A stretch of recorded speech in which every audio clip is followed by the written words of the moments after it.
ॐ नमो भगवते वासुदेवाय।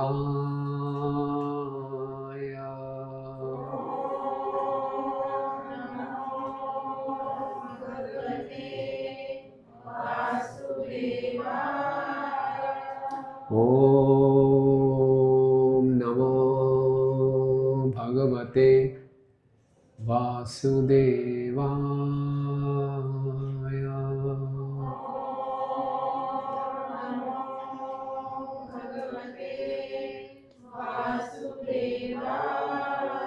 नारायणं नमस्कृत्यं नरं चैव नरोत्तमं देवीं सरस्वतीं व्यासं ततो जयमुदीरयेत्।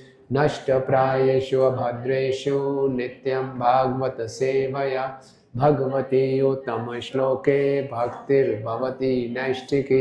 कृष्णाय वासुदेवाय देवकी नन्दनाय च नन्दगोपकुमाराय गोविन्दाय नमो नमः। ॐ अज्ञानतिमिरन्धस्य ज्ञानञ्जनशलाकया चक्षुरुन्मिलितं येन तस्मै श्रीगुरुवे नमः। श्रीचैतन्यमनोभीष्टं स्थापितं येन भूतले स्वयं रूप कदा मह्यं ददाति स्वपदान्तिकं।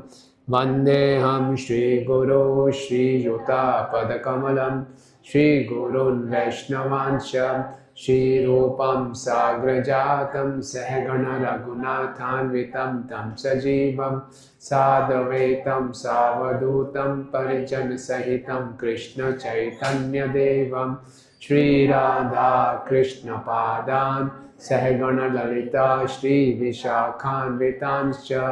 हे कृष्ण करुणा सिंधु दीनबंधु जगतपते गोपेश गोपिका कांत राधा कांत नमस्तुते। तप्त कांचन गौरांगी राधे वृंदावनेश्वरी वृषभानुसुते देवी प्रणमामि हरिप्रिये। वाञ्छाकल्पतरुभ्यश्च कृपा सिन्धुभ्येव च पतितानां पावनेभ्यो वैष्णवेभ्यो नमो नमः। जय श्री कृष्ण चैतन्य प्रभु नित्यानंद श्री अद्वैत गदाधर श्रीवासादि गौर भक्तवृंद। हरे कृष्णा कृष्णा कृष्णा हरे हरे हरे राम राम राम हरे हरे।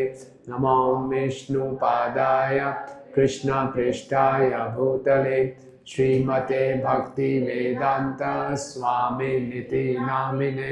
नमस्ते सारस्वते देवे गौरवाणी प्रचारिणे निर्विशेष शून्यवादी पाश्चात्य देश तारिणे।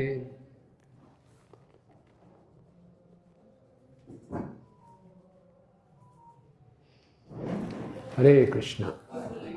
तो हम लोग 18वें अध्याय पे थे। कुछ चर्चा करना चाहेंगे कल की डिस्कशन से? कोई इम्पोर्टेंट पॉइंट्स आपको याद हैं?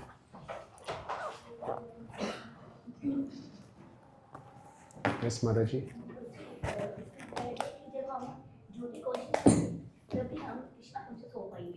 यस। आजकल जैसे सभी राइट कॉन्शियस से अपने अपने राइट पर बात करते हैं, लेकिन जब तक हमारे कॉन्शियस में भगवान की नहीं होंगे तब तक हम भक्ति में नहीं। गुड। और कोई? यस माता जी। हमें भागवत से फ्रेंडशिप करनी चाहिए। इसका मतलब हमें जो है ना रेगुलर बातचीत है, इसका मतलब कि रेगुलर हमें भागवत पढ़ना चाहिए और ऑनेस्टी के साथ पढ़ना चाहिए। भागवत से हमें प्रे करना चाहिए कि भगवान की भक्ति करना चाहते हैं, आगे बढ़ना चाहते हैं, फिर भागवत अपने आप को रिवील करते हैं। Good, very good point. Yes माता जी। जैसे हम अगर धर्म की रक्षा करेंगे तभी धर्म हमारी रक्षा करेगा।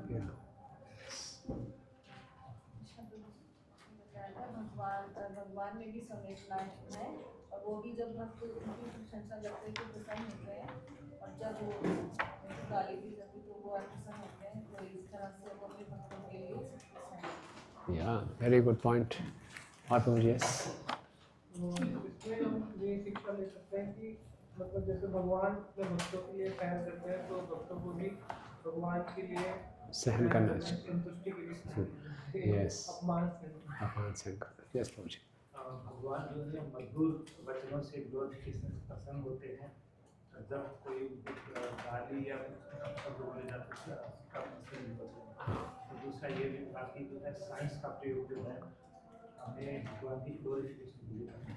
यस, भगवान को अथॉरिटी को चैलेंज करने के लिए नहीं। यस माता जी। भागवतम पढ़ने से हमें जन्म मृत्यु के चक्कर से छूट सकते हैं।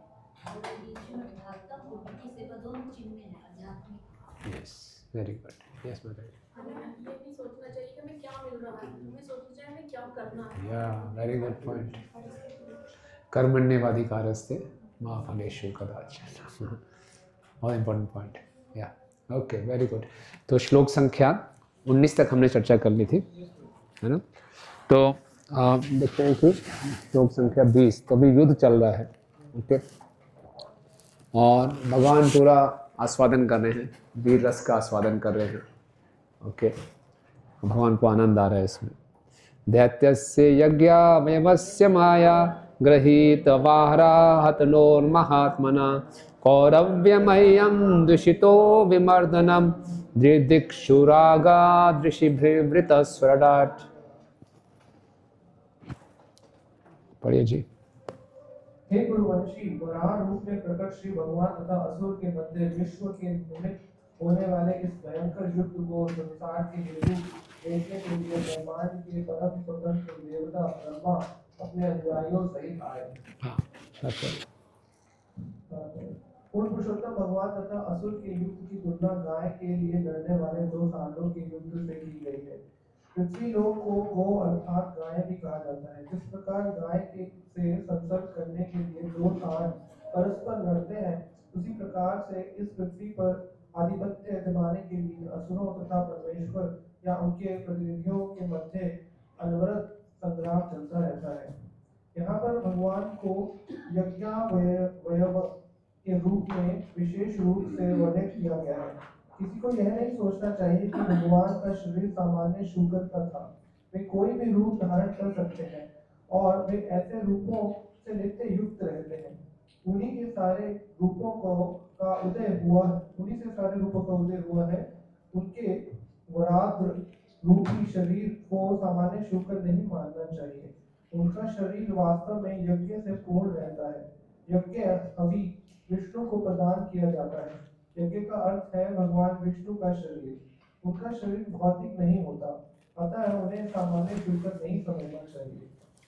इस श्लोक में ब्रह्मा को स्वराट कहा गया है। वसुधा पूर्ण स्वतंत्रता तो भगवान को ही प्राप्त है, किंतु भगवान का अंश होने के से प्रत्येक जीवात्मा में कुछ न कुछ स्वतंत्रता निहित है। ब्रह्मा को समस्त जीवात्माओं में प्रमुख होने के कारण अन्यों की उपेक्षा कुछ अधिक स्वतंत्रता प्राप्त है। वे भगवान श्री कृष्ण के प्रतिनिधि हैं और सांसारिक व्यापारों की अध्यक्षता करने के लिए नियुक्त हैं। अन्य सभी देवता उनके लिए कार्य करते हैं, इसलिए उन्हें यह स्वराट कहा गया है। महान ऋषि तथा योगी सदैव उनके साथ साथ रहते हैं, अतः वे सभी असुर भगवान का युद्ध देखने के लिए आए थे। सभी असुर तथा तो प्रभु ने दो शब्दों का उल्लेख किया है। एक तो भगवान के लिए शब्द होता है यज्ञावय, यानी कि यज्ञ उनके शरीर का अंग है। भगवान का पूरा शरीर यज्ञ ही है, यानी कि भगवान का शरीर भौतिक नहीं है। और दूसरा स्वराट, ब्रह्मा जी मुख्य देवता हैं, तो उनको काफ़ी स्वतंत्रता प्राप्त है। हालांकि पूर्ण रूप से वो स्वतंत्र नहीं है, उनका भी जन्म होता है, उनकी भी मृत्यु होती है, लेकिन भगवान ने उनको पूरा विसर्ग करने के लिए काफ़ी स्वतंत्रता दी हुई है। ओके, अनुवाद पढ़िए अगला।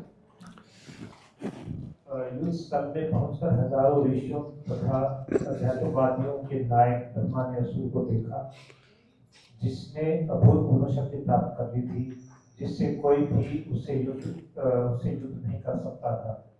तब ब्रह्मा ने आदि शुक्र रूप धारण करने वाले भगवान विष्णु को संबोधित किया।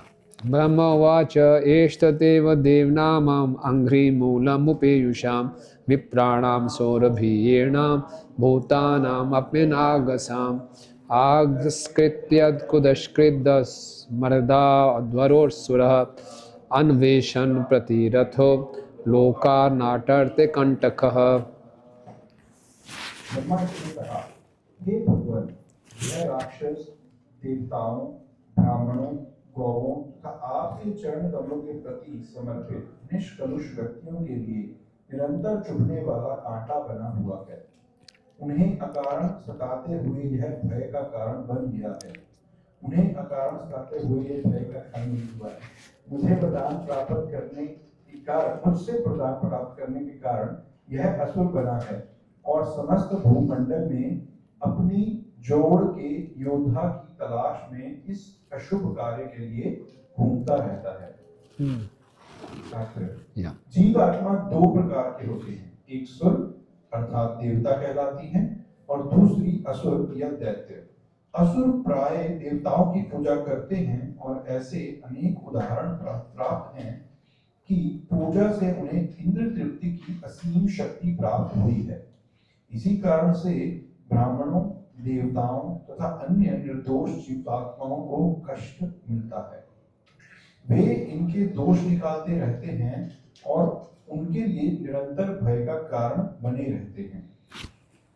आसुरी ढंग ऐसा ही है कि देवताओं से शक्ति प्राप्त करके उन्हीं को सताया जाए। शिव जी के एक महान भक्त का उदाहरण मिलता है। इसे शिव जी ने यह वरदान दिया था कि वह जिस किसी के स्वर को छू देगा उसका सिर धड़ से अलग हो जाएगा।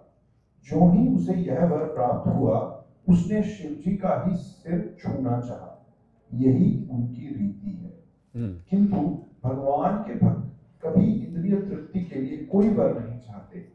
यदि उन्हें मुक्ति में भेंट की दी जाती है, यदि उन्हें मुक्ति भी भेंट की दी जाती है, वे उसे अस्वीकार कर देते हैं।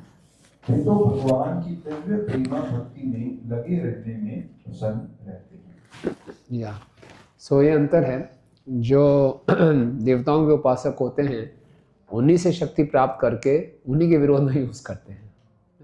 लेकिन जो भगवान के उपासक होते हैं कृष्ण के, भगवान से कभी द्वेष नहीं करेंगे, भगवान से प्रेम करने का प्रयास करेंगे। देवताओं के उपासक काम निकला और उन्हीं के ऊपर वो शक्ति का उपयोग कर रहे हैं। और देवतागण भी जो ऐसे लोग होते हैं उनके कौशल से, उनकी तपस्या से प्रसन्न हो जाते हैं। लेकिन जो भगवान होते हैं वो भक्तों के भक्ति के भाव से प्रसन्न होते हैं, उनके विशुद्ध सत्व से प्रसन्न होते हैं। तो इसलिए जो भगवान हम तपस्या ज़्यादा कर भी नहीं पा रहे, लेकिन हमारा भाव अच्छा है तो भगवान उसको स्वीकार करेंगे। लेकिन देवतागण जो हैं उसने इतनी तपस्या की तो वो बाउंड हो जाते हैं उनको फल देने के लिए, वो फल देते हैं। तो इसलिए हमें भी जो इस संसार में जो कुछ लोगों के स्किल्स दिखाई देते हैं, कुछ लोग हो सकते हैं बहुत अच्छा गाते हों, कुछ लोग बहुत अच्छा और बड़े स्किल्स हों, मैनेजमेंट अच्छा करते हों और भी बहुत अच्छे कार्य करते हों, लेकिन उनमें भक्ति नहीं है तो उन स्किल्स के पीछे में ज़्यादा जैसे कहते हैं हम लोग बहुत उनकी प्रशंसा शुरू कर देते हैं। वो नहीं करना चाहिए। मुख्य एलिमेंट क्या होना चाहिए? भक्ति होना चाहिए।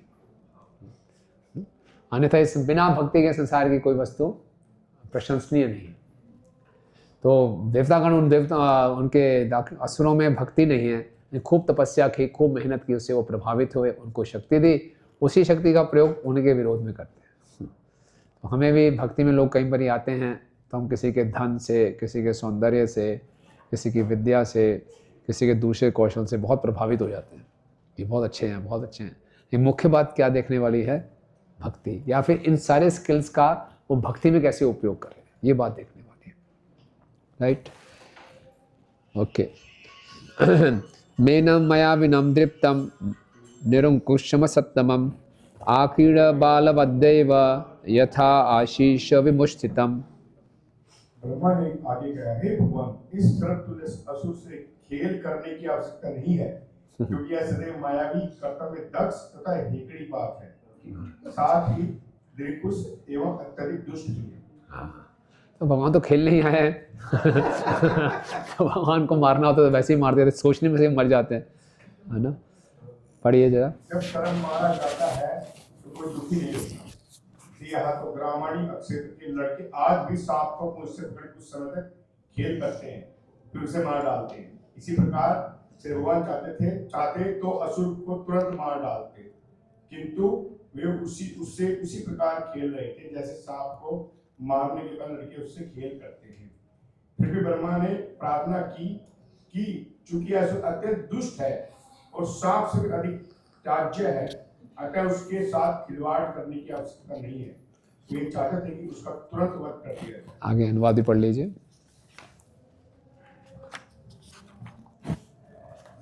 ब्रह्मा ने आगे कहा, हे भगवान, आप अच्युत हैं, कृपा करके इस पापी असुर को जिसके पूर्व की आखिरी घड़ी आए और यह अपने अनुकूल दूसरा भयंकर शरीर धारण कर सके, आप इसका वध कर दें।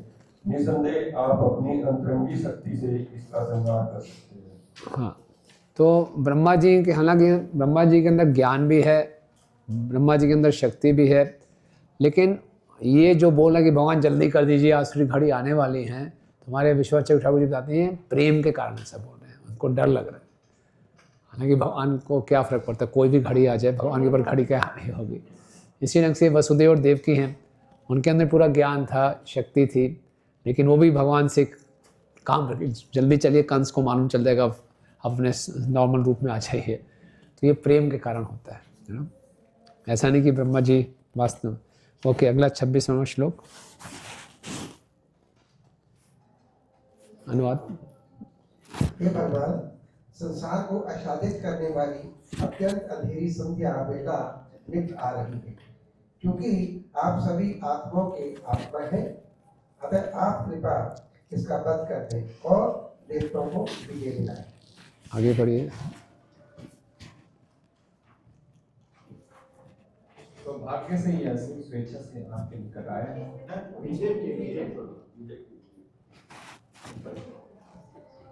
के लिए सर्वाधिक उपयुक्त अभिजीत नामक शुभ मुहूर्त घड़ी का योग दोपहर से हो चुका है और अब बीतने ही वाला है, अतः अपने मित्रों के हित में आप कृपया इस दुर्जय शत्रु का अविलंब विनाश कर दें।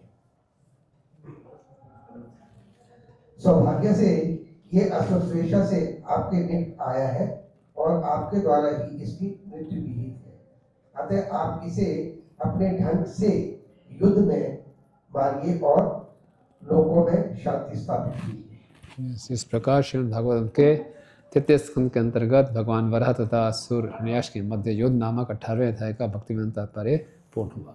बोला अभिजीत मुहूर्त है, दोपहर का समय है, अब जल्दी मार दीजिए। नहीं, भगवान लड़ेंगे, अभी 5-6 घंटे लड़ेंगे, संध्या तक लड़ेंगे।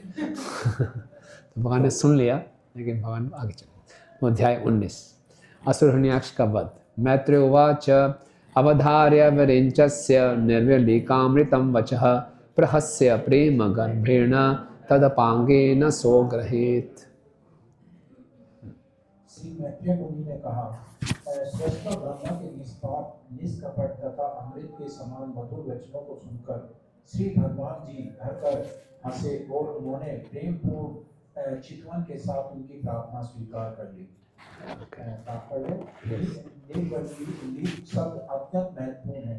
देवताओं अथवा भक्तों की प्रार्थनाएं सभी पापपूर्ण प्रायोजनों से रहित होती हैं, किंतु असुरों की प्रार्थनाएं सदैव कपटपूर्ण होती हैं।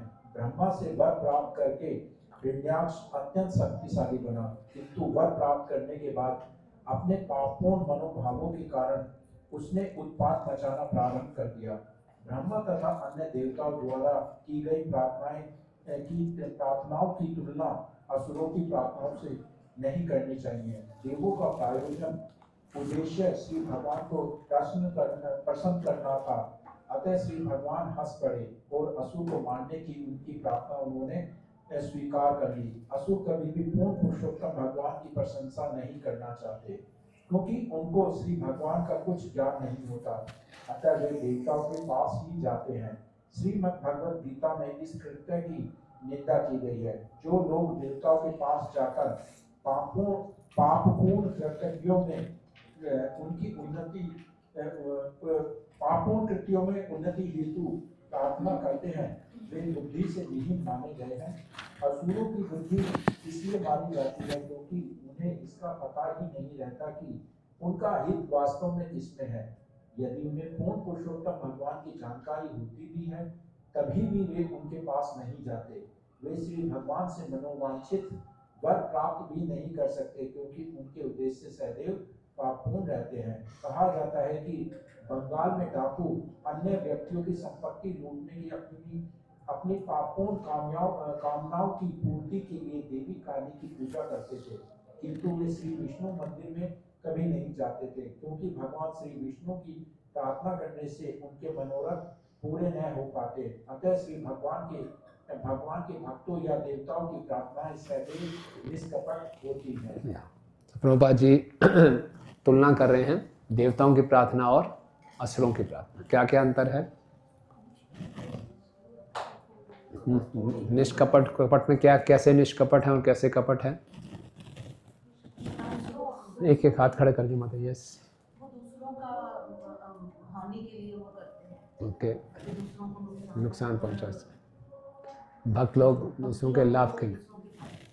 और क्या? असुर लोग प्रार्थना अपनी इंद्र तृप्ति के लिए करते हैं। हाँ जी, ज्यादा ताकत मिले फिर हम इस पे राज करते हैं। राइट वो राइट, भगवान की प्रसन्नता के लिए। वो भगवान की प्रसन्नता के लिए। और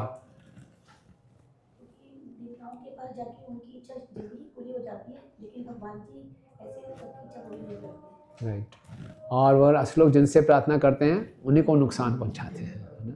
और जो देवतागण हैं, जो भगवान जिनसे हम प्रार्थना करते हैं उनके प्रति हमेशा कृतज्ञ रहते हैं। तो इसलिए हमें भी भक्ति में जिन लोगों ने हमारे जिस भी अवस्था में हमारी सहायता की है, हमें हमेशा कृतज्ञ रहना चाहिए। कृतज्ञता ना रखना ये बहुत आसुरी गुण है। कृतज्ञ होना, कृतज्ञ का दूसरा है कृतज्ञ मतलब क्या? ज्ञ, याद रखना कृत, जिसने मेरे लिए क्या किया। और कृतज्ञ क्या मतलब? कृत को घन, जो किया उसको भूल गया, खत्म कर दिया, कृतज्ञ है। तो एक बारी एक कसाई था, उसने उसका मांस लटकाया हुआ था, खून बह रहा था और गंगा का जल छिड़क रहा था ऐसे ऐसे। किसी ने बोला खुद अपना गंदगी और गंगा का जल छिड़क रहा है। बोलता है हाँ, मैं गंगा का जल छिड़क रहा हूँ क्योंकि यहाँ से अभी कोई कृतज्ञ व्यक्ति निकला, उसको शुद्ध कर रहा हूँ मैं। तो कृतज्ञ व्यक्ति क्या इतना अशुभ है, तो कभी भी कृतज्ञता अपने अंदर नहीं लानी चाहिए। ये एक आसुरी गुण है। जिनसे हमने शक्ति प्राप्त की उन्हीं के विरुद्ध शक्ति का उपयोग कर रहे हैं। और ब्रह्मा जी की प्रार्थनाओं के क्या क्या गुण बताएं इस श्लोक में?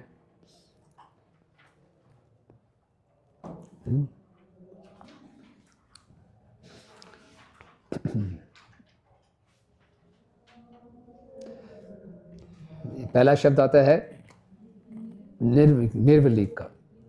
तो निर्विलीक यानी कि समस्त पापों से मुक्त, यानी कि विदाउट एनी डुप्लिसिटी। ये शब्द भागवतम में कई बार उपयोग हुआ है। निर्विलीक, बिना धोखे के, ईमानदारी से। तो कैसे ईमानदार रहे ब्रह्मा जी की प्रार्थनाएं? ईमानदारी वाली प्रार्थनाएं थी। ब्रह्मा जी ने माना ये हिरण्यकशिप को इतनी शक्ति मैंने दी है, उन्होंने अपना उस ब्लेम को स्वीकार किया।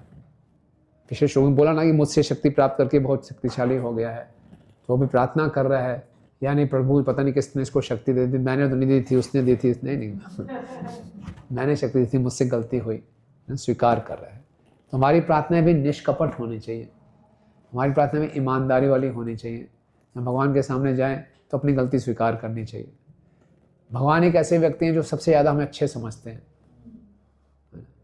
बाकी संसार में ऐसे बहुत से निकट के हमारे संबंधी होते हैं जिनसे हमारी गलतफहमियां हो जाती हैं, होती है ना, लोग हमें गलत समझ जाते हैं। लेकिन भगवान एक ऐसे व्यक्ति हैं जो हमें कभी गलत नहीं समझेंगे।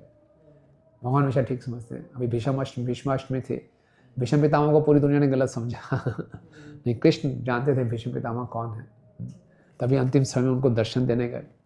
तो भगवान के साथ हमें ज़्यादा से ज़्यादा समय बिताना चाहिए। जो व्यक्ति में सबसे ज़्यादा समय अच्छा समझता है, ठीक समझता है, उसके साथ सबसे कम समय बिताते हैं।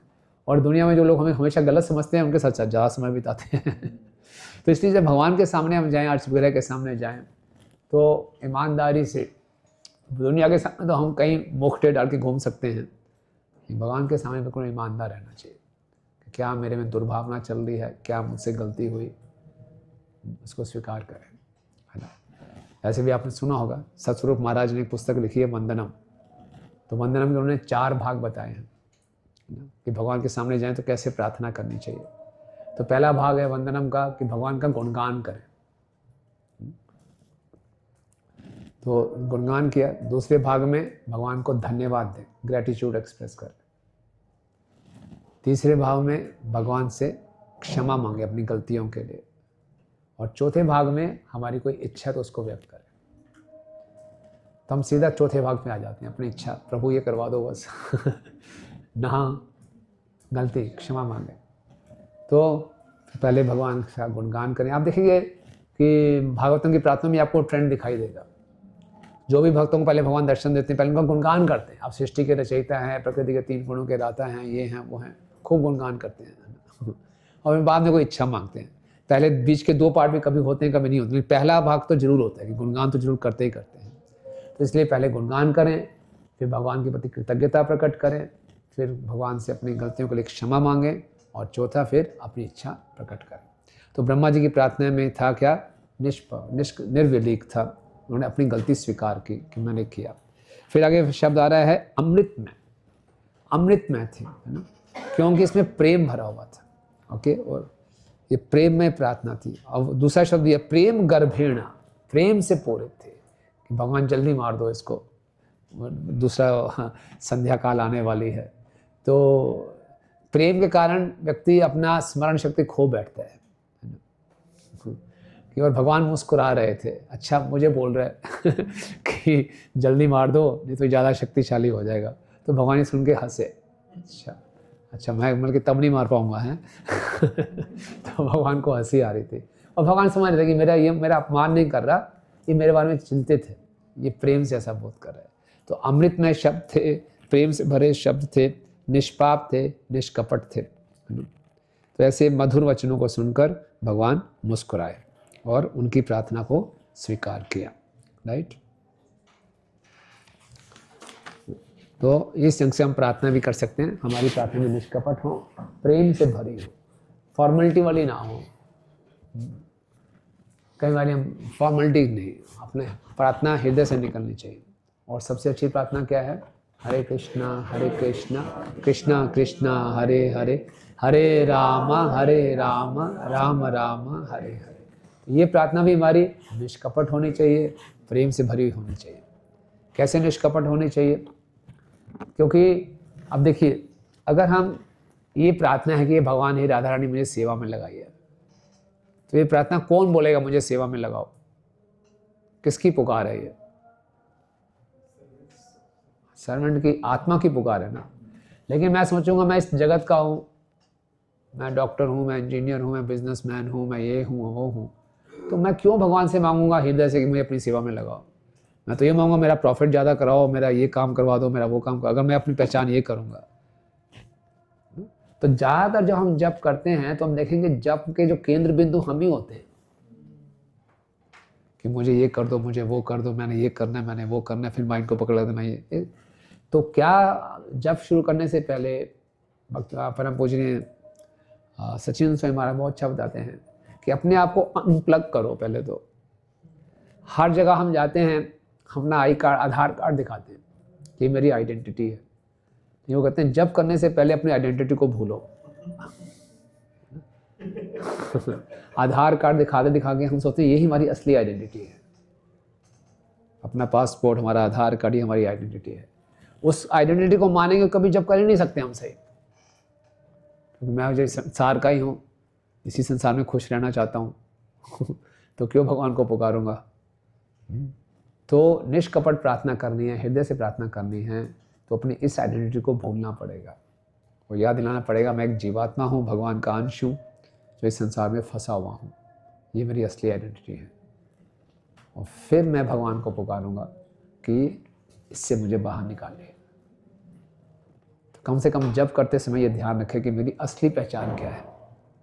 तो ये हमें मदद करता है।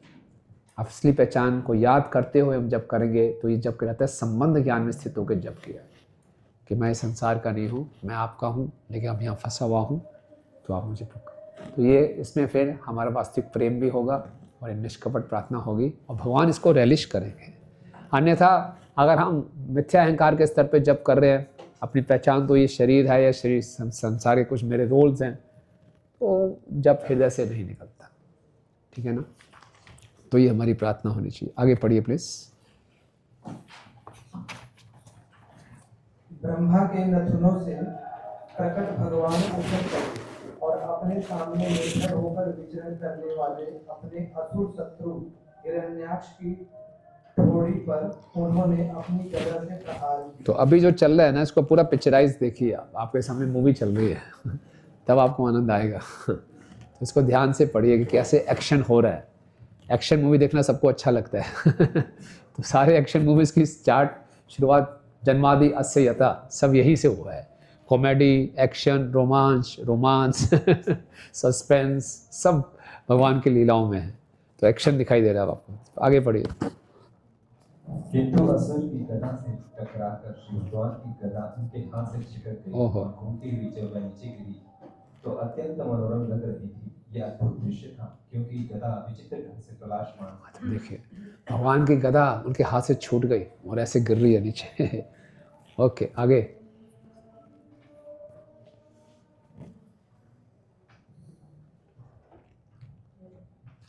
यद्यपि हिरणाक्ष को अपने निरस्त शत्रु पर वार करने का अच्छा अवसर प्राप्त हुआ था, किंतु उसने युद्ध धर्म का आदर किया जिससे श्री भगवान का रोष बढ़ सके। यस तो देखिए असुर होते हुए एटिकेट्स पालन कर रहा है तो बोले आपके हाथ में अस्त्र तो मारूंगा नहीं। आगे।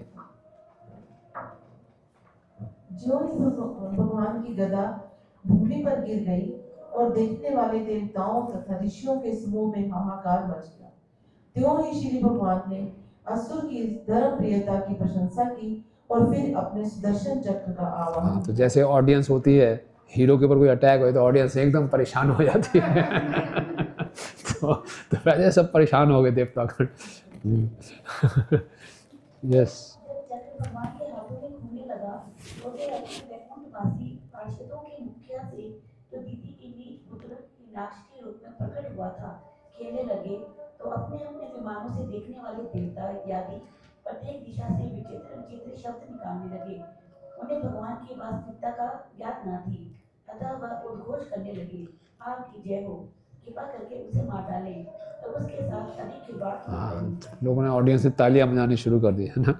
आगे। जब असुर ने कमल की पंखुड़ियों जैसे नेत्र वाले श्री भगवान को सुदर्शन चक्र से युक्त अपने समक्ष खड़ा देखा तो क्रोध के मारे उसके अंग तिलमिला उठे। वह सांप की तरफ फुंकारने लगा और अत्यंत क्रोध में अपने ही होठ चबा लिए। यस तो एक्शन हो रहा है पूरा ना। भयावनी दाढ़ों वाला यह असुर श्री भगवान को इस प्रकार घूर रहा था मानो वह उन्हें भस्म कर देगा। उसने हवा में उछलकर श्री भगवान पर अपनी गदा तानी और तभी जोर से चीखा, तुम मारे जा चुके हो। हे साध्वी विदुर, समस्त यज्ञों के बलि का भोक्ता श्री भगवान ने अपने शुभ रूप में अपने शत्रु को देखते देखते खेल खेल में उसकी उस गदा को अपने बाएं पांव के नीचे गिरा दिया। यद्यपि वह तूफान के वेग से उनकी ओर आ रही थी। तब भगवान ने कहा, तुम अपना शस्त्र उठा लो और मुझे जीतने के इच्छुक हो तो पुनः प्रयत्न करो। इन शब्दों से ललकारे जाने पर असुर ने अपनी गदा भगवान पर तानी और पुनः जोर से गर्जना। जब भगवान ने गदा को अपनी ओर आते देखा तो वे वहीं पर दृढ़तापूर्वक खड़े रहे और उसे अनायास ही इसी प्रकार पकड़ लिया जिस प्रकार पक्षीराज गरुड़ किसी सर्प को पकड़ लिया। इस प्रकार अपने पुरुषार्थ को व्यर्थ हुआ देखकर वह महान असुर अत्यंत लज्जित हुआ और उसका तेज जाता रहा। अब वह श्री भगवान द्वारा लौटा दी जाने वाली गदा को ग्रहण करने में संतोष कर रहा ना इसकी बेइज्जती हो गई उसकी ना।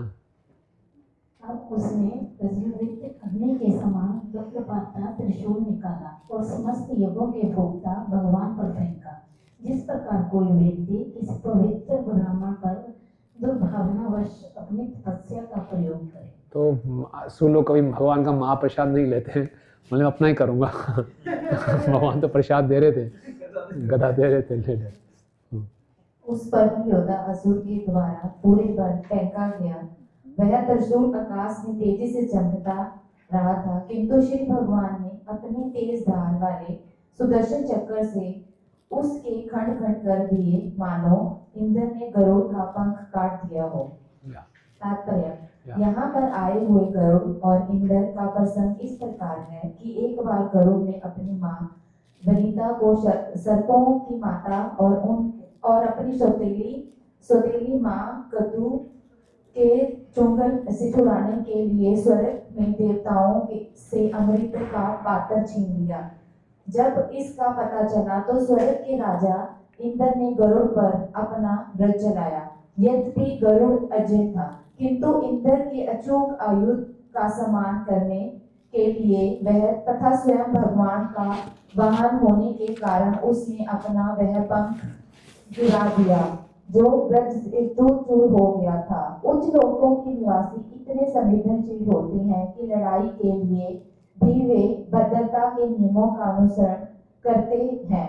गरुड़ इंद्र के प्रति सम्मान व्यक्त करना चाह रहा था और उसे पता था कि इंद्र के ब्रज से कुछ न कुछ नष्ट होना है, अतः उसने अपना एक पंख दे दिया।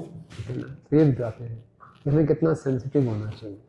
जो वास्तव में सेंसिबल हैं, सेंसिटिव हैं, वो रणभूमि में भी एटिकेट्स फॉलो करेंगे। और जो लोग बहुत ही जिनकी स्थूल बुद्धि है और बहुत ही क्या बोलते हैं क्रूड हैं, है ना, वो अगर कहीं प्रेम का वातावरण होगा तब भी एटिकेट्स फॉलो नहीं करेंगे। हम देखते हैं भक्ति में हम नए नए आते हैं तो हम बिल्कुल सेंसिटिव नहीं होते किसके साथ कैसे बात करनी है, क्या एटिकेट्स फॉलो करने हैं। तो इसलिए ये व्यक्ति की पर्सनैलिटी का मालूम चलता है कि वो दूसरों से डीलिंग करने में कितना सेंसिटिव है, ये उसकी मैच्योरिटी का मालूम चलता है। तो गरुड़ जी कहाँ भगवान, कहाँ गरुड़ जी, कहाँ इंद्र की स्थिति है। गरुड़ जी बहुत महान है, भगवान के व्यक्तिगत वाहन है, लेकिन फिर भी इंद्र का सम्मान करने के लिए उन्होंने अपना एक पंख कटवा दिया। ओके, तो वास्तव में जो देवी गुण क्या है, उसमें अपनी हार में उनको मतलब कि सबमिट करने में और निचली पोजीशन लेने में उनको आनंद मिलता है, और जो आसुरी स्वभाव है दूसरों पे छाने में, उनको कंट्रोल करने में आनंद लेते हैं। ये अंतर हम देख सकते हैं। तो इसीलिए जो देवी गुण है वो किसी भी अथॉरिटी को स्वीकार करता है, उनके प्रति सबमिट होता है, और जो आसुरी व्यक्ति है वह अथॉरिटी को डिफाई करता है। ओके, और उसको आनंद आता है कि बस मैं दूसरों के ऊपर अपनी सुपेरिटी दिखाऊं, राइट। और हमेशा हम देखते हैं भक्तों के समाज में भी कई बार ये स्पर्धा रहती है कि मैं अपने आप को दूसरे से सुपीरियर दिखाऊं। तो ये एक आसुरी गुण है। जैसे कल हमने स्किट में देखा, है ना, सब बोल रहे थे हम सुपीरियर हैं, हम सुपीरियर हैं। वो तो बड़े साफ साफ बोल रहे थे, हम इतना साफ साफ नहीं बोलते अंदर से मतलब यही होता है ऊपर से तो बोलते हाँ बहुत अच्छा किया, अंदर से इतना अच्छा नहीं किया, मैं अब ज़्यादा अच्छा हूँ आपसे तो एक प्रकार की आसुरी प्रवृत्ति है। और हमारी जो साधना केवल 16 माला, 1 घंटा पढ़ना, 4 नियम, ये तो ठीक है। इसका मुख्य उद्देश्य होना चाहिए कि हम अपने अंदर देवी गुणों को विकसित करें, भक्तों के गुणों को विकसित करें। हम भगवान को अपने प्रति आकर्षित कर पाएंगे अपने गुणों से। तो इसलिए हम जो भक्ति वैभव कर रहे हैं, भक्ति शास्त्री पढ़ते हैं, क्यों पढ़ते हैं? कि हमारे अंदर ये अच्छे गुण विकसित हो, वैष्णव क्वालिटीज़ को हमने डेवलप करना है। ये हमारा जीवन का लक्ष्य है, ये हमारे जीवन का मिशन है। अपने आप को गॉडली बनाना है, अपने आप को अच्छा बनाना है। तो हम यहाँ अपने आप को प्रूव करने नहीं आए हैं, हम यहाँ अपने आप को इम्प्रूव करने आए हैं। आसुरी गुण क्या है? अपने आप को प्रूव करेगा, और देवी गुण क्या है? अपने आप को इम्प्रूव करेगा। So I have come here to improve myself, not to prove. क्या प्रूव करूँगा? थोड़ा सा बेहतर हो गया तो क्या हो गया? तो हमें लगता है हम तो मौका ढूंढते हैं अपनी सुबेटी दिखाने के लिए कि मेरी दीक्षा तुम्हारे से 1 सेकंड पहले हुई थी पहले मेरा नाम पुकारा गया था तो मैं सीनियर हूँ आपसे। हमें मौका देखते हैं, तो उससे फ़ायदा क्या होगा? तो हमें ईमानदारी के साथ हमें अपनी कमियाँ मालूम होनी चाहिए और उन पर हमें काम करना चाहिए। ये हमारी लाइफ का मिशन होना चाहिए। लाइफ का मिशन है आंतरिक विकास, चेतना का विकास। जो भी हम जप कर रहे हैं, सेवा कर रहे हैं, पुस्तक वितरण कर रहे हैं, अध्ययन कर रहे हैं, इसका मुख्य उद्देश्य होना चाहिए मेरी चेतना विकसित हो, मेरी चेतना इम्प्रूव हो, मेरे दुनिया को देखने का नज़रिया बदले। ये है। लेकिन वो मैं बाहरी एक्टिविटीज करता रहा हूँ और अंदर मेरा वही का वही चिप रहे तो फायदा क्या है? भगवान तो मन के भाव चेक करेंगे ना। भगवान तो जब मृत्यु के समय क्या चेक करेंगे? यम यम काली स्मरण भावम तजति अंते कलेवरम। भगवान तो यही चेक करेंगे। तो कितना हम अपनी मति को भगवान में लगा रहे हैं, कितना भक्तों के, दूसरे भक्तों के प्रगति को देख कर मुझ में प्रसन्नता हो रही है, कितना मेरे अंदर द्वेष कम हो रहा है, ये हमें ईमानदारी से अपने आप को नापना चाहिए। और भगवान से ये तभी प्रार्थना करेंगे। अगर हम अपने आप में आत्मावलोकन नहीं कर रहे हैं तो हम तो हवा में ही रहेंगे हमेशा। तो प्रार्थना में क्या निकलेंगे? प्रार्थना वही व्यक्ति करेगा जो ज्ञान को सुनता है, पढ़ता है और उसको अपने जीवन में उतारने का प्रयास करेगा। जब जीवन में उतारने का प्रयास करेगा तो मालूम चलेगा बहुत पीछे हूँ मैं नहीं कर पाऊंगा, तो फिर उसमें विनम्रता आती है, फिर वो प्रार्थना करता है। अगर हम जो कुछ पढ़ रहे हैं, सुन रहे हैं, उसको वास्तव में जीवन में उतारने का प्रयास ही नहीं कर रहे तो ठीक है, ऊपर ऊपर से काम चल रहा है, तो सब ऊपर ऊपर रहता है, एवरीथिंग इज एक्सटर्नल, राइट। सो कितना सुंदर उदाहरण है कि गरुण जी ने अपनी हार स्वीकार कर ली, एक पंख कटवा दिया, सबमिट कर दिया कि इंद्र का बना रहे रिस्पेक्ट। इंद्र का वज्र चला और कुछ भी नहीं कटा तो फ़ायदा क्या हुआ उसके वज्र चलाने का? तो ठीक है, एक पंख मैं कटवा देता हूँ। तो इन्होंने एटिकेट्स को फॉलो किया, right, even in the battle field, okay, that way. और हमें हमेशा इम्प्रूव करना चाहिए, राइट। आगे पढ़ें प्लीज़। जब श्री भगवान के चक्र से उसका त्रिशूल खंड खंड हो गया तो असुर अत्यंत क्रोधित हुआ। अतः वे श्री भगवान की ओर लपका और तेज गर्जना करते हुए उनके चौड़े वक्षस्थल पर, जिस पर श्री वत्स का चिन्ह था, अपनी कठोर मुष्टिका से प्रहार किया और फिर वह अदृश्य हो गया। यस, अब वो पहले बहुत सोफिस्टिकेटेड लड़ाई हो रही थी, अब स्ट्रीट फाइट पे आ गया, मारधाड़ पे आ गया। चलो जी। तात्पर्य, श्री वत्स श्वेत बालों की धौरी है जो श्री भगवान के वक्ष स्थल पर है और उनके पूर्ण पुरुषोत्तम श्री भगवान होने का विशिष्ट चिन्ह है। वैकुंठ लोक अथवा गोलोक वृंदावन के सभी निवासी श्री भगवान के सदृश रूप वाले ही होते हैं, किंतु इसी श्री वत्स चिन्ह के द्वारा श्री भगवान अन्यों के बीच पहचाने जाते हैं। तेन इत्थम आहताक्षतः भगवान आदिसूकरः नांकंपत मना क्वापि सृजा इत एव द्विपा। हे विदुर, असुर द्वारा इस प्रकार प्रहार किए जाने पर आदिवराह रूप श्री भगवान के शरीर का कोई अंग तनिक भी हिला डुला नहीं, मानो किसी हाथी पर फूलों की माला से प्रहार किया गया हो। जैसा कि पहले बताया जा चुका है, यह असुर पहले वैकुंठ लोक में श्री भगवान का पार्षद था, किंतु किसी कारणवश वह असुर बन गया था और अब वह अपनी मुक्ति हेतु श्री भगवान से युद्ध कर रहा था। श्री भगवान को अपने दिव्य शरीर पर उसके द्वारा किया गया प्रहार वैसा ही आनंद दे रहा था जिस प्रकार प्रौढ़ पिता से छोटा शिशु लड़े। कभी कभी पिता और पुत्र में बनावटी युद्ध होता है तो पिता को इसका आनंद मिलता है। उसी प्रकार श्री भगवान को हृदयाक्ष द्वारा किया गया प्रहार पूजा में चढ़ाए गए फूलों के जैसा प्रतीत हुआ। दूसरे शब्दों में कह सकते हैं कि श्री भगवान अपना दिव्य आनंद लेने हेतु लड़ना चाहते थे, इसलिए उन्हें इस आक्रमण से सुख मिल रहा था। अब देखो ना, वैकुंठ में वो जय विजय गेट पे खड़े हैं, भगवान अंदर हैं, कोई है ही नहीं, मतलब दोनों बोर हो रहे, चलो यार नीचे कुछ करे। तो दे वर हैविंग फन। तो बहुत अच्छा उदाहरण दिया प्रभुपाद जी ने, छोटा बच्चा पिताजी से लड़ाई कर रहा है। अथारूढ़ असृजत मायाम योगमेश्वर्यो हरो या मिलोक्य प्रजास्ता मे निरोस्योपसंयमम्। किंतु असुर ने योगेश्वर श्री भगवान का अनेक कपटपूर्ण चालों का प्रयोग किया। यह देखकर सभी लोग भयभीत हो उठे। वो सोचने लगे कि ब्राह्मण का संहार उचित है। तात्पर्य, भगवान तथा उनके भक्त का जो असुर रूप में परिणत हो गया था, यह युद्ध इतना भीषण प्रतीत होने लगा मानो ब्रह्मांड में प्रलय होने वाली है। यह पूर्ण पुरुषोत्तम भगवान की महानता है।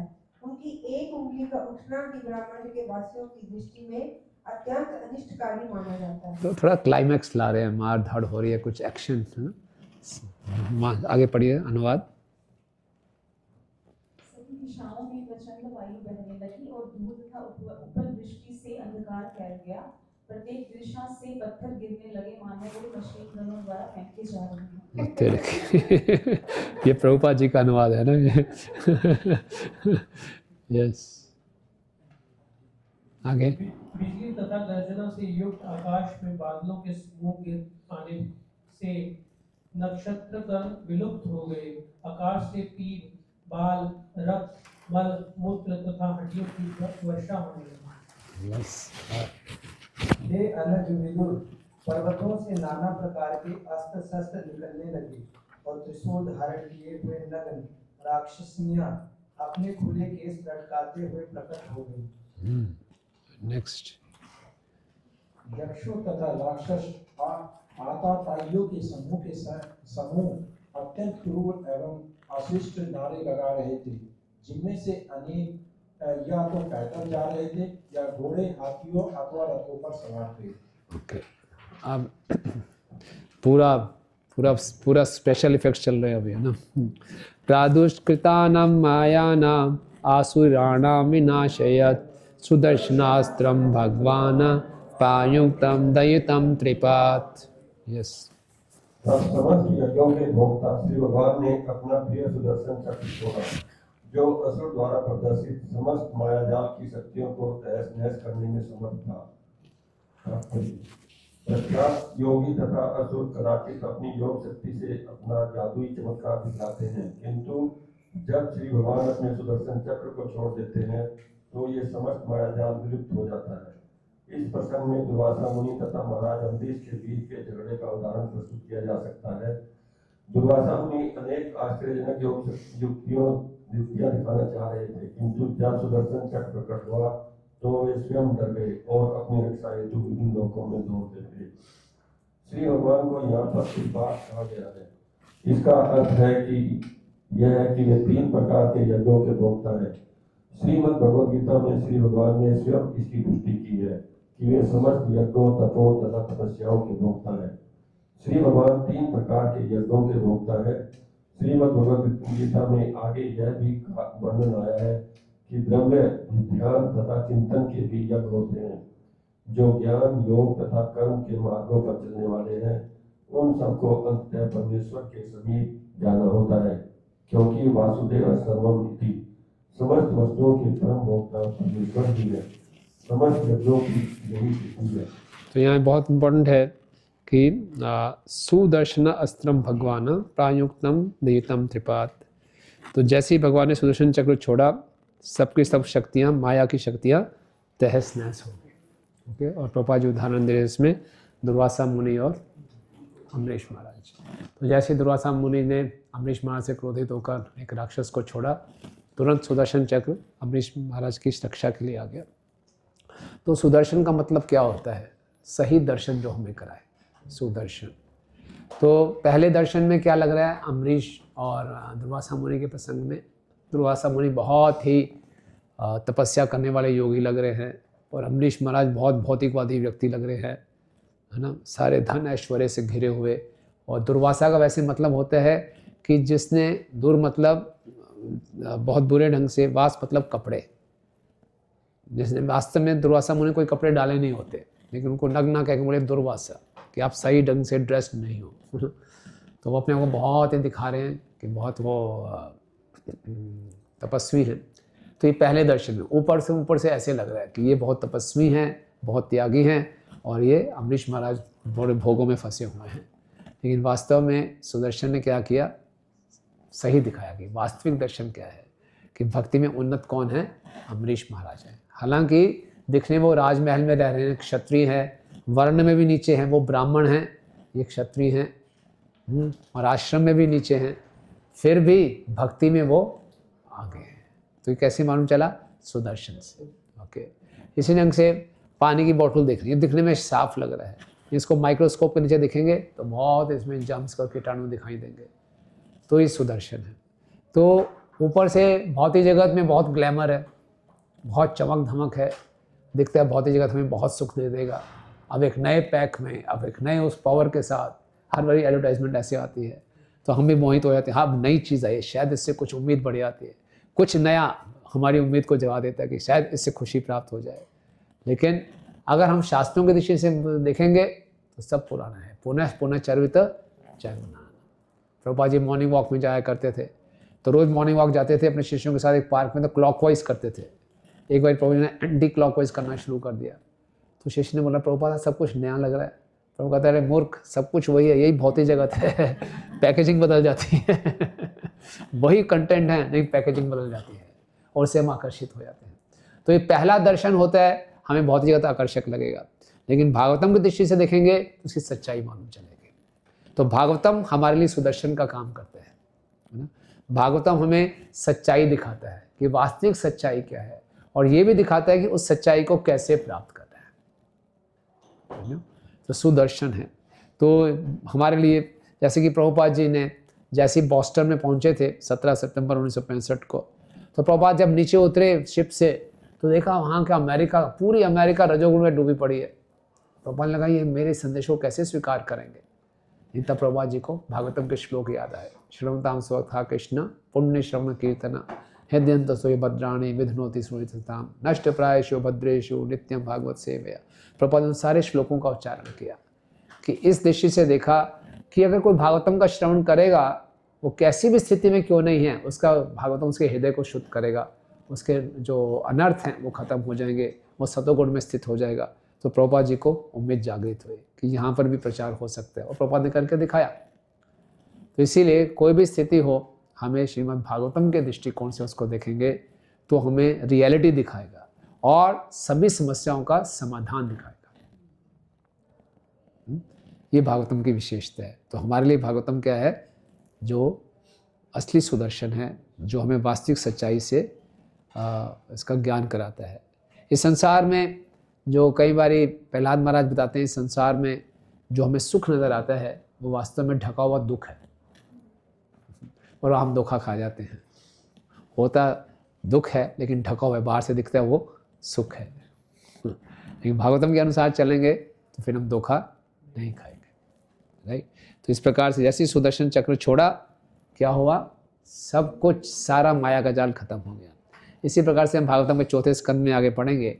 तब ध्रुव महाराज के भाई उत्तम का वध कर दिया था यक्षों ने, एक यक्ष ने किया था। ध्रुव महाराज को बहुत क्रोध आया और उन्होंने यक्षों की नगरी पर आक्रमण कर दिया, खूब युद्ध हुआ। तो फिर यक्षों ने क्या किया? पूरे माया से ऐसे जाल पूरा बना दिया, और ध्रुव महाराज बड़े विस्मित हो गए, मैं क्या करूं। तब वहाँ पे सब ऋषि मुनि थे बद्रिका आश्रम में, वो ध्रुव महाराज के पास आए, उनको याद दिलाया कि आप भगवान की शरण लीजिए। तो ध्रुव महाराज के पास एक नारायण अस्त्र था, तो जैसे ही नारायण अस्त्र को उन्होंने हाथ लगाया, भगवान का स्मरण किया, सारा का सारा जो था मोहजाल था वो खत्म हो गया। इसलिए हम भी कई बार ऐसी परिस्थितियों में फंस जाते हैं, वो लगता है जैसे यहाँ पे वर्षा हो रही थी चारों तरफ से मशीन गन से, हमें भी लगता है चारों तरफ से मशीन गन से लोग हम पर आक्रमण कर रहे हैं कोई आरोप लगा रहा है, कोई क्या हो रहा है। कई बार लगता है कुछ भी काम ठीक नहीं चल रहा, क्या ग्रह खराब चल रहे हैं, परेशान हो जाते हैं। कई बार हम बहुत ही परिस्थितियाँ आती हैं ना, कई बार ऐसे, तो क्या करना चाहिए? भगवान की शरण लेनी चाहिए। हरे कृष्णा कृष्णा कृष्णा हरे हरे, हरे राम राम राम हरे। वो सुदर्शन का कार्य करेगा, ठीक है ना। पहले दर्शन में दिखेगा कुछ और, लेकिन सुदर्शन से, भागवतम से उसकी असली सच्चाई मालूम चलेगी, राइट। ओके। तदा दिते संभवत सहसा हृदि वे पुथु स्मरन्त्या बतुरादेशम स्तनाश्चास्रकपश्रुश्रुवे। उसी क्षण मीनाक्षी की माता दिति के हृदय से सहसा एक थरथराहट हुई। उसे अपने पति कश्यप के बचनों का स्मरण हो आया और उसके स्तनों से रक्त बहने लगा। तात्पर्य, मीनाक्षी के अंतिम समय पर उसकी माता दिति को अपने पति के बचनों का स्मरण हो आया कि यद्यपि उसके पुत्र असुर हो गए, किंतु स्वयं श्री भगवान के हाथों से मारे जाने का वे लाभ उठाएंगे।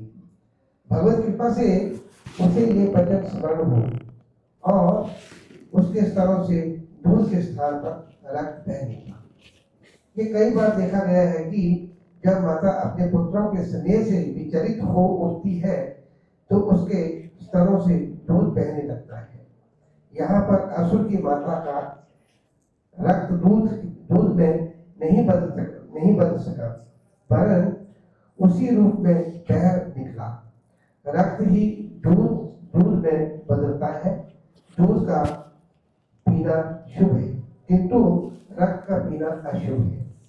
यद्यपि दोनों एक ही है, यही बात गाय के दूध में भी प्रयुक्त होती है। तो वही रक्त है जो दूध बनता है। हमें दूध पीना है, रक्त नहीं पीना, राइट? ओके, ब्रेक ले। अच्छा, अभी चल सकते हैं आगे। 24 नंबर। विनष्टासु स्वयमायसु भूयश्चा व्रज केशवम रूषोपो बहुमानोमम दृश्यवसितम बहि।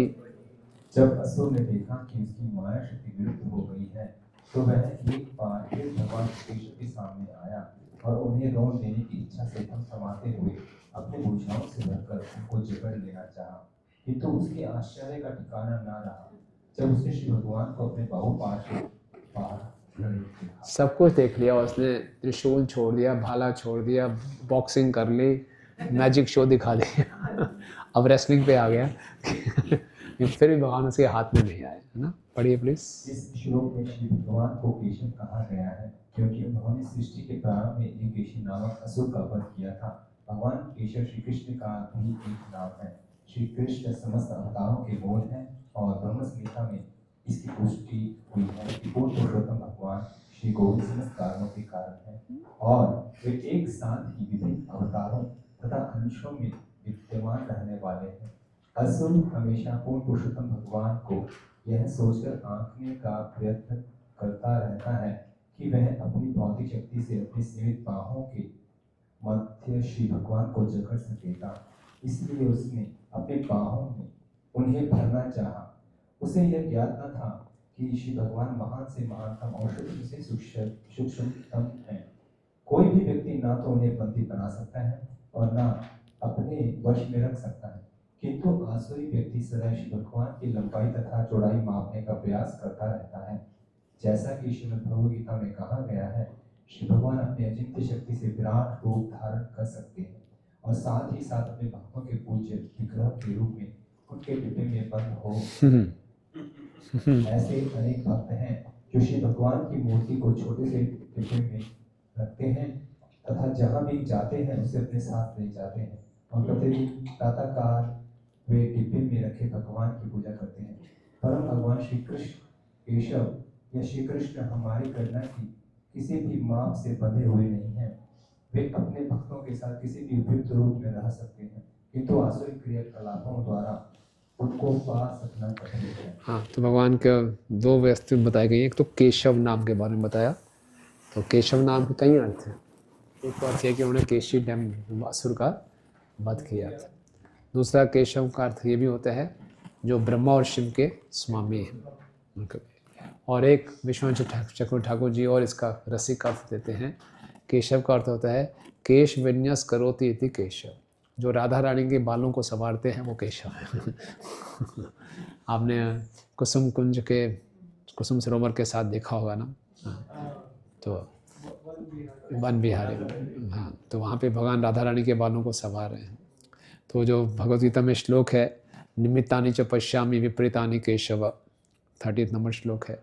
तो वहाँ अर्जुन भगवान को बोल रहे हैं कि मैं युद्ध नहीं लड़ूंगा क्योंकि सब कुछ विपरीत दिखाई दे रहा है, हे केशव।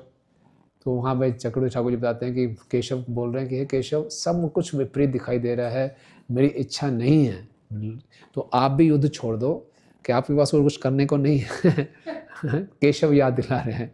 तो आपको याद नहीं क्या करना है, आप वृंदावन में भूल के राधा रानी के बालों को आपको संवारना है, आप जाके वहाँ जाइए। यहाँ क्यों युद्ध में मुझे ना मेरी इच्छा हो रही है, जबरदस्ती क्यों लड़वा रहे हैं आप? उन बालों को भूल कर मुझे बालों, असुरों के बालों को पकड़ूं मैं? छोड़ो, मैं भी छोड़ता हूँ और आप भी जाओ और राधा रानी के बालों को पकड़ो। तो ये आचार्यगण हमारी ऐसी टीका देते हैं। ओके।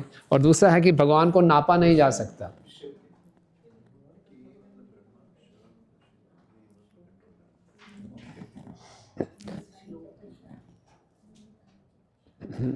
और भगवान जो हैं, जो असुर लोग हैं, वो भगवान को हमेशा नापने का प्रयास करते हैं, है ना, अपनी बाहों में भरने का प्रयास किया। और वो डीटीज़ को भी ये सोचते हैं ये क्या भगवान होंगे छोटे से, या फिर जैसे कुछ आर्य समाज के लोग थे कि क्या है वो अपने चूहे से अपनी रक्षा नहीं कर पाए, तो भौतिक दृष्टि से भगवान को देखते हैं। चूहा मूर्ति के ऊपर है, मूर्ति के उपासक है ये लोग, जो अपनी रक्षा खुद नहीं कर पा रहे, वो आपकी क्या रक्षा करेंगे, है ना।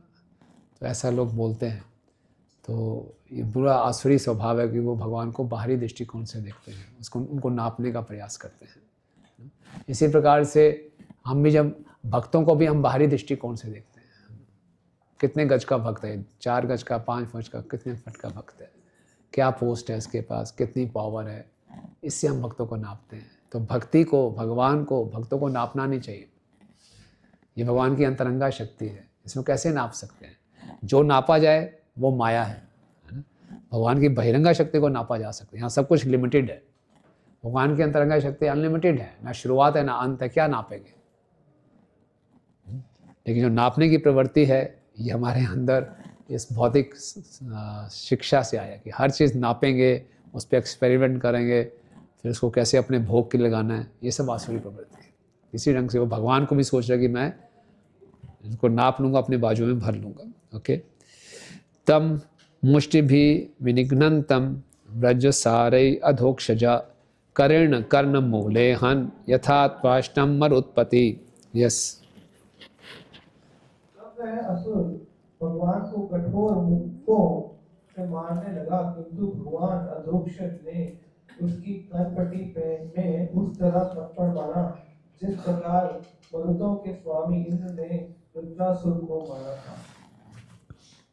ओके, आगे पढ़े। साहतो विश्वजिता हि वाग्या परिभ्रमद्गात्र उदस्तलोचना विशीर्ण बाह्यांग्रिशिरोरुहत्पतत् यथा नगेन्द्रो लुलितो नभस्वता। सर्वविजेता श्री भगवान ने यद्यपि अत्यंत उपेक्षापूर्वक प्रहार किया था, किंतु उससे असुर का शरीर चकराने लगा। उसकी आंखें बाहर निकल आई, उसके हाथ तथा पैर टूट गए, सिर के बाल बिखर गए और वह अंधड़ प्रचंड वायु से उड़े हुए सागर की भांति होकर गिर पड़ा। एक बस चॉप मारा बस, एक खत्म। भगवान मतलब समय आ गया। चलो पढ़िए। श्री भगवान को किसी भी बलवान असुरों को मारने में एक क्षण भी नहीं लगता। वे चाहते तो हिरण्याक्ष को बहुत पहले मार डालते, किंतु वे उस असुर को अपना पूरा मायाजाल दिखाने हेतु छोड़े रहे। मनुष्य को यह जान लेना चाहिए कि वह किसी भी मायाजाल से, ज्ञान की वैज्ञानिक प्रगति से अथवा भौतिक शक्ति से पूर्ण पुरुषोत्तम भगवान की समता नहीं कर सकता।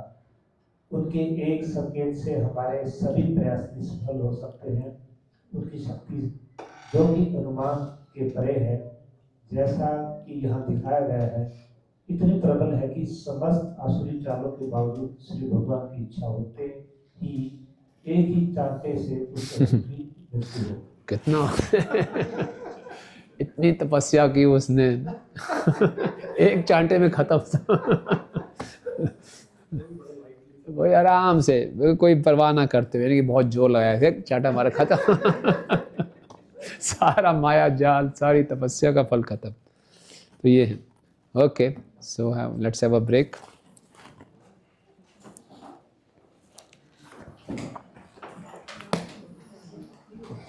दर्शन खुले होंगे, 7:45 हो जाए, गायत्री ऊपर ही कर लेते।